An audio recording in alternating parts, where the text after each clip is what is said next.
Masih berbincang terkait dengan Pilgub rasa Pilpres, masih bersama dengan 3 narasumber saya. Apa strategi yang dimiliki oleh para pasangan calon gubernur dan juga calon wakil gubernur ini dari 3 poros. Masih bersama kami Andreas Hugo Parera, Ketua DPP PDIP, M. Taufik, Ketua DPD Partai Gerindra DKI Jakarta, dan Gun-Gun Herianto, pengamat politik UIN. Kita ke Pak Taufik dulu, kita bicara strategi. Apa tim pemenangan dari Anies Sandi ini sudah rampung? Ya, kita baru besok untuk membentuk tim pemenangan, tetapi ya sebagaimana biasanya dalam pilkada ini sekarang udah muncul para simpatisan dengan upayanya sendiri, kayak Rumah Perjuangan ada di mana-mana, dan kita memang bebaskan orang untuk berpartisipasi, ya, masyarakat, kelompok-kelompok masyarakat tertentu silahkan. Besok siang kita akan menentukan siapa yang ada di dalam tim pemenangan itu. Tapi Pak Taufik, kalau kita bicara soal strategi, apa sih jualan dari Anies Sandi ini kemudian untuk menggait hati para pemilihnya? Saya kira ya nggak terlalu susah juga kalau jual Anies, ya. Anies kan sudah cukup namanya, ya, sebagai intelektual muda Islam gitu, ya, kemudian pernah jadi rektor, pernah jadi menteri pendidikan, sehingga orang paham betul Anies itu cerdas tapi santun gitu, ya, tegas, tidak pernah membentak-bentak. Saya kira itu nanti jadi bahan ya untuk kita sampaikan pada masyarakat. Ini loh yang kita tawarkan, seorang pemimpin seperti Anies gitu. Seorang pemimpin yang seperti Anies, iya, katakanlah seperti itu. Kita ke Pak Andreas dulu. Pak Andreas, kalau kita bicara sekarang kampanye belum dimulai, tapi sudah ada laporan nih untuk Pak Ahok ke Bawaslu, Pak Andreas. Apa tanggapan dari PDIP?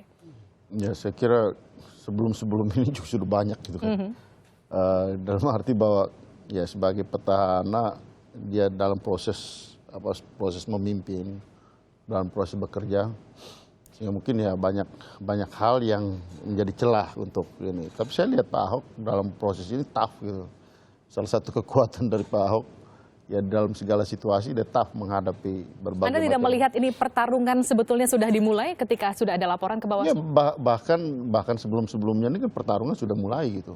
Kalau saya dari dulu sampaikan bahwa ini baratnya apa ya, matahari ini pagi-pagi sudah terik dulu, dan itu juga membuat ya, salah satunya di situ Pak Ahok dan Pak Jarod tentunya yang berada pada posisi ya, sebagai petahana, itu ada dalam posisi, ya, mereka ada dalam posisi bisa menyampaikan atau memperlihatkan apa yang sudah mereka lakukan, tapi juga pada saat yang sama mereka juga berada pada posisi yang ya harus siap untuk dikritik dari berbagai macam aspek. Nah, di situ sebenarnya ujian yang paling akan paling kelihatan pada posisi sebagai petahana. Dan selama ini memang ya harus kita akui bahwa Pak Ahok sebagai pribadi cukup tough menghadapi berbagai macam serangan itu. Pertanyaan yang sama seperti Pak Taufik, apa jualan dari Pak Ahok Jarot nanti kemudian ketika sudah mulai masa kampanye nanti? Pak Andreas? Oh ya, kalau saya perhatikan, ya artinya kita lihat pasarnya gitu, ya, pasarnya. Masyarakat Jakarta ini kan hidup di dalam dua dunia. Dunia real, apa yang mereka hadapi sehari-hari, dan mereka ada juga di dalam dunia maya melalui berbagai macam alat komunikasi. Gadget, gitu. katakanlah seperti Gadget, itu. ya. Nah, sehingga kalau kita mau menyentuh mereka, ya kita harus kuasai dua dunia ini gitu. Kita harus masuk dengan dunia gadget, yang dunia maya yang menggunakan berbagai macam teknologi komunikasi itu, tapi juga harus langsung masuk ke kalau istilah Pak Jokowi dulu ya belusukan, ya, sehingga masyarakat langsung melihat gitu apa-apa yang sudah dan apa-apa yang mereka ingin sampaikan dan apa-apa yang mereka sudah kerjakan gitu. Nah, saya kira ujiannya itu ada pada di situ gitu. Oke, dari waktu yang tinggal 4 bulan itu tinggal bagaimana mengefektifkan siapa yang hadir secara maksimal di dua dunia tersebut. Kita lihat nanti mana yang real, tapi kita ke Pak Gun-Gun dulu. Pak Gun-Gun, kalau kita lihat ini pilkada rasa pilpres, karena ada 3 tokoh besar yang kita katakan bertarung di belakangnya. Bagaimana Anda melihat pemetaan dari tiga para tokoh ini kemudian nanti yang akan terjadi di pilkada? Kalau Pak Bu Mega kita sudah lihat ketika pendaftaran sudah turun langsung memakaikan jaket kepada Pak Jokowi.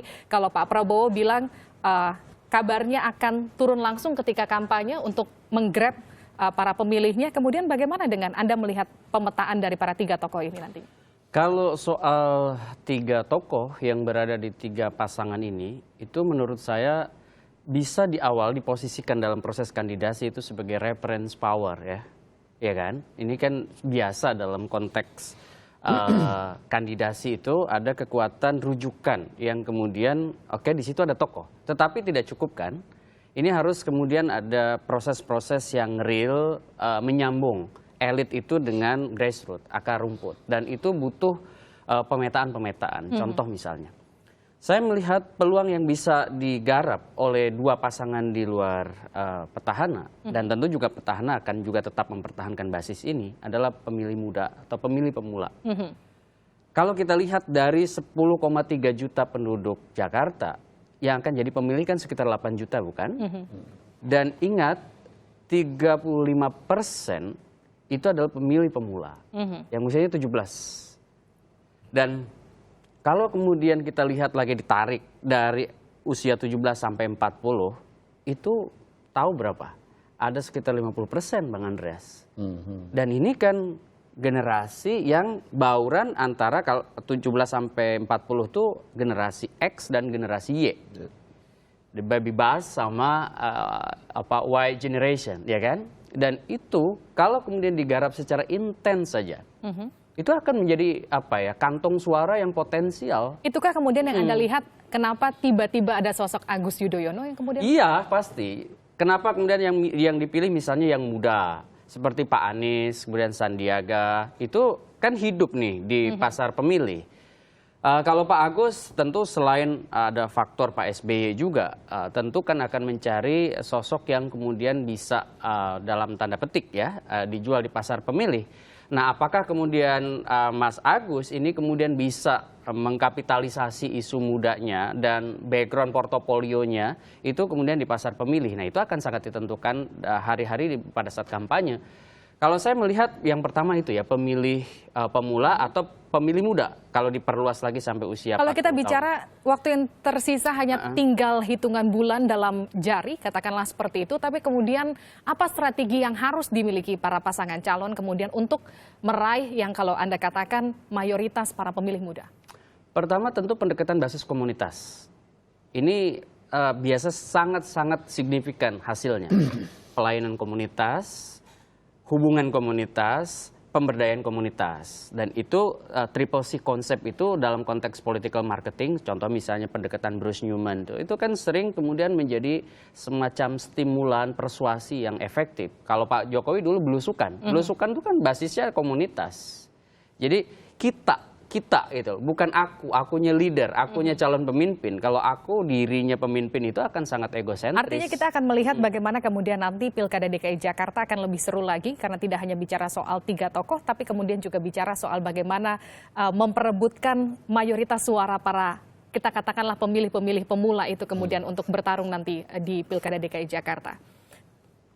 Iya, contoh misalnya di luar pemilih yang pemula atau pemilih muda, itu juga ada masyarakat urban yang harus juga pendekatannya itu khusus. Ingat DKI ini kan miniatur Indonesia, banyak masyarakat urban di sini. Kalau kita pakai proyeksi data Bappenas misalnya 2013 untuk penduduk 2017, itu kan misalnya kelompok penduduk Jawa yang kemudian banyak di Jakarta, ya kan Bang Andreas? Misalnya saya kasih contoh aja, Jateng dan Jogja itu kan 17%, ya kan? Kemudian misalnya Jawa Barat dan Banten itu 12%.